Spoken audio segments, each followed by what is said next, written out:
J'ai dit tout à l'heure que lorsque tu portes des habits sexy, c'est pour faire du sexe. Donc un vêtement qui présente ta partie intime, qui plaque tes fesses, qui plaque ton corps, on voit ta silhouette, tu es dessiné comme ça. Tu dis non, j'ai une belle forme. Oui, mais cette forme-là introduit le vice dans la vie de quelqu'un. Et ce quelqu'un-là va venir te courtiser simplement parce qu'il a envie de voir, de toucher cette forme. Donc tu seras un objet sexuel. Donc c'est vraiment la base de l'impudicité. Tu es vrai, tu es frais, tu es beau, mais tu présentes ta poitrine, tu présentes ta partie intime, tu t'habilles, tu es plaqué. Les filles là voient Lazare et tout ce qui va avec.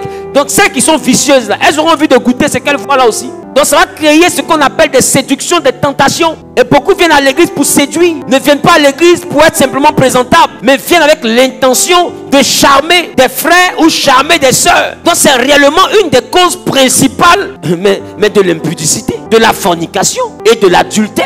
Tu es femme, tu es mariée et tu t'habilles, nous voyons tes cuisses. Quand tu t'assois même, ça remonte jusqu'à comme si ton collant même qui est en bas là, on voit un peu. Mais un frère qui est là, il voit ta bague, mais en même temps il voit que chose, donc truc. Il n'est pas ton mari, mais si tu es habillé de façon sexy et puis tu n'es pas devant ton mari, c'est que tu veux que d'autres personnes puissent avoir envie de faire du sexe avec toi. Donc allons à ça. Et qu'est-ce qu'on remarque? On remarque que tu es marié, tu t'habilles sexy, mais quand un frère t'approche, tu te caches pour sortir à lui. Pourquoi? Parce qu'effectivement c'est le sexe que tu cherches. Et tu commences à tromper ton mari. Pourquoi? Parce qu'en réalité, ton vestimentaire la présente tes motivations profondes. Tes motivations profondes, c'est que tu cherches un gars qui va te peinturer mieux que ton mari. Donc du coup, tu t'habilles pour avoir ce genre de client. Donc ce n'est pas une erreur, c'est voulu. Parce que tu es femme, tu dis non, j'étais sapé, j'ai tué. Quand je passais, tout le monde me regardait. Le but c'est de quoi? D'avoir des hommes qui vont te courtiser ou d'avoir ton mari qui sera fier de toi. Écoute-moi bien, tu dois t'habiller pour qu'un seul homme te regarde. Pas t'habiller pour que tous les hommes te regardent. Si tous les hommes te regardent, c'est que tu cherches encore l'homme de ta vie. Donc il y a des femmes qui sont mariées mais qui s'habillent comme des femmes qui cherchent l'homme de leur vie. Mais si tu cherches homme, la Bible dit qui cherche, trouve. Si tu t'habilles pour chercher garçon, tu vas trouver garçon.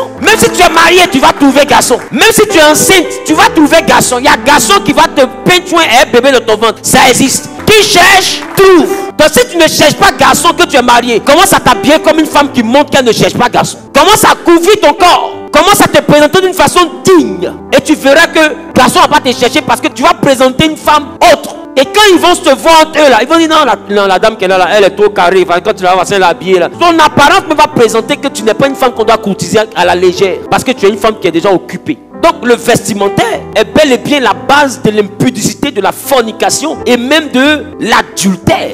Et j'ai envie de dire, le vestimentaire est aussi à la base de l'abus des enfants. Aujourd'hui, on voit des chrétiens qui habillent les enfants en mini. Tu habilles la petite fille là. Elle est déjà sexy à son âge. Toi-même, quand tu étais petite, on t'a porté l'homme robe. Tu as grandi, tu as porté une robe courte. Tu as diminué le tissu là. Maintenant, ta fille là, tu lui donnes petit tissu. Qu'elle va grandir. Si elle diminue le tissu, il reste quoi?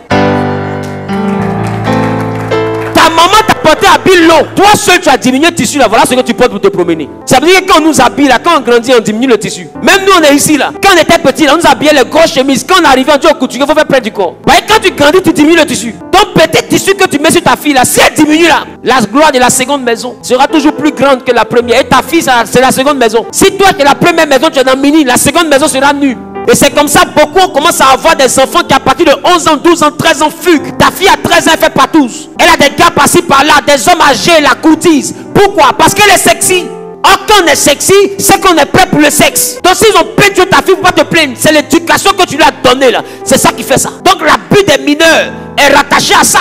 Non, tu habilles ton enfant d'une certaine manière, mais l'enfant prend plaisir à ça. Une gamine, on l'habille, son ventre est dehors, ses fesses sont dehors. On dit elle est belle d'elle. Donc ta fille est choco, elle est sexy d'elle. Mais elle est sexy, là, écoute-moi bien, il y a des gens qui sont des malades aussi. Et pour eux, la femme, c'est femme. Il ne trie pas enfant, il ne trie pas grand. Et demain, quelqu'un va violer ton enfant, c'est pour venir dire c'est mamie, c'est l'auto. Il faut bien habiller tes enfants. Et le corps de ton enfant ne doit pas être vu par n'importe qui. Il faut t'assurer que quand ton enfant est devant tes amis, tes collègues, tes frères, ton enfant soit bien vêtu, tes cousins, tes neveux, tout. C'est dans la douche qu'elle doit être nue. Qu'elle sort de la douche, tu l'habilles correctement. Et tu lui apprends à cacher sa partie intime. Tu lui apprends